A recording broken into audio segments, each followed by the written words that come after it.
Kembali bersama kami di Indonesia Bicara dan di segmen ini saya masih berbincang dengan Pak Kamaludin Latif, epidemiolog dari UI terkait pelaksanaan PON di Papua dengan klaster yang kita dapatkan beberapa hari terakhir update-nya seperti itu dan Pak Kamal masih bersama saya ya? Ya, Oke, masih Bang Pak Junang. Kamal, kalau ya sekarang sedang berlangsung seperti itu, ada kondisi ini. Berarti masih bisa dong kita perbaiki ya sebenarnya Pak Kamal ya? Iya betul, betul. Aha, Kita masih punya waktu. Artinya mhm.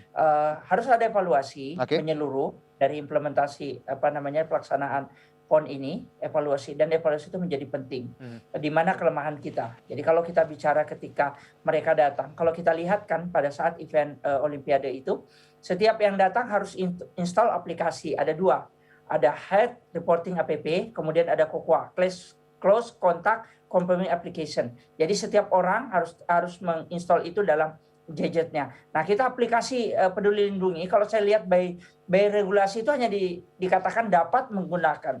Padahal sebenarnya itu seharusnya Mhm. menjadi prasyarat individu. Oke. Jadi hal-hal semacam itu kemudian ketika event pelaksanaan kapasitas 25% yang dipersyaratkan Mhm. di PON ini apakah terpenuhi atau tidak.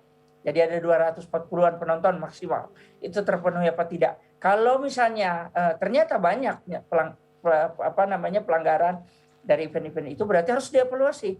Cabang olahraga mana? Sepak bola atau Oke. apa dan seterusnya. Nah, bagaimana mengaturnya? Jadi memang harus duduk bersama dan belum terlambat Mhm. sebelum kasusnya Mhm. naik. Oke. Ini kan masih ada waktu ya, Ya, Bang Juno, kalau terutama kalau nanti ya, di akhir. Pak Kamal, kalau kita soroti juga tadi, ya selain memang ya disebutkan bahwa prokes sudah ketat, atlet sudah divaksin ya, dan juga official seperti itu. Aplikasi Peduli Lindungi juga harus jadi acuan. Lalu ya, kalau bicara treatment Pak Kamal, kita lihat kan ada venue yang memang tertutup ya, ada yang semi indoor, ada yang outdoor seperti itu. Apakah ini juga harusnya panitia dari awal sudah tahu penempatan penonton ketika venue-nya agak tertutup, paling tidak ya mungkin 10% penonton, tapi untuk venue yang terbuka seperti stadion besar dan juga yang tadi, sepak bola ataupun ya, yang outdoor seperti itu boleh untuk penonton paling tidak 25%. Tapi untuk yang sepertinya tidak ada pembedaan seperti Pak Kamal untuk baik venue outdoor maupun indoor. Apakah ini juga jadi, bisa jadi perbaikan nantinya? Iya, seharusnya, Mmm. betul Bang Juno, seharusnya itu, yang jadi acuan. Kita pelajari nih, jadi mapping-nya harus dipelajari, Oke. klaster itu muncul dari mana dan kasus-kasus dari mana, Mhm. dan inilah gunanya, penyelidikan epidemiologi. Oke. Karena sebenarnya esensi dari aplikasi Peduli Lindungi, dari PE yang disebutkan dari Kemkes itu ya, itu kan sebenarnya bermuara dari penyelidikan epidemiologi. Jika muncul satu kasus, kita telusur secara retrospektif ke Mhm. belakang, di mana, siapa saja, dan kenapa. Ya itulah yang menjadi, bahan pembelajaran dan ini menjadi lesson learn kita, Oke. kita tahu nanti pada saat, ini final misalnya, final akan lebih banyak lagi penonton yang datang. Mhm. Itu yang harus diperhatikan. Jadi indoor, outdoor. Kalau indoor memang harus strict.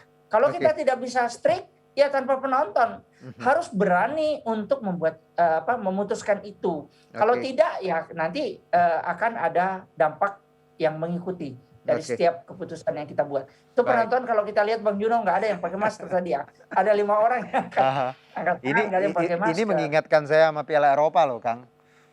Ya. Ya justru itu, dan Piala Eropa kan kasusnya malah naik kan. Usai nonton Pas Piala Eropa, oh my God, saya bilang, Eropa. "Ini Iya. gimana satu stadion rame nggak pakai masker?" Gitu. Saya bisa Heeh. memahami betul, ketika penonton datang. Saya pencinta olahraga, Iya. saya juga mati-matian harus beli tiket, misalnya harus Heeh kemana, saya heeh. berusaha. Kayak Olimpiade terpaksa kita harus duduk karena nggak boleh Betul datang misalnya, betul. seperti itu.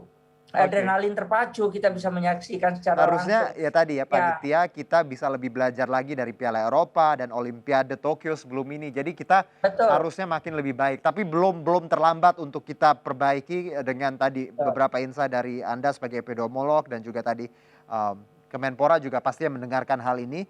Kita harapkan ada perbaikan ke depannya dan tentunya ini lagi-lagi mengingatkan kita bahwa prokes tetap harus dijaga ya. Pak Kamal ya. Mau sudah Betul. divaksin 2 kali, 3 kali, 100 kali, tetap harus pakai masker. Jangan bandel ya Pak Ya, Kamal ya.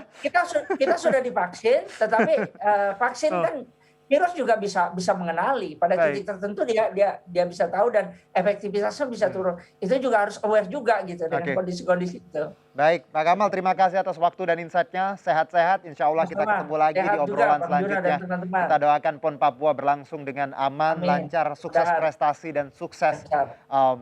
pandemi juga nanti kita bisa lalui dengan angka makin turun ya Bang ya. Amin, amin. Dan Amin, amin. Terima bertahan kasih seperti ini Pak ya. Kamal. Sama-sama Bang. Baik, demikianlah Indonesia Bicara. Kali ini saya Herjuno Syaputra beserta kerabat kerja yang bertugas undur diri. Terima kasih. Sampai jumpa.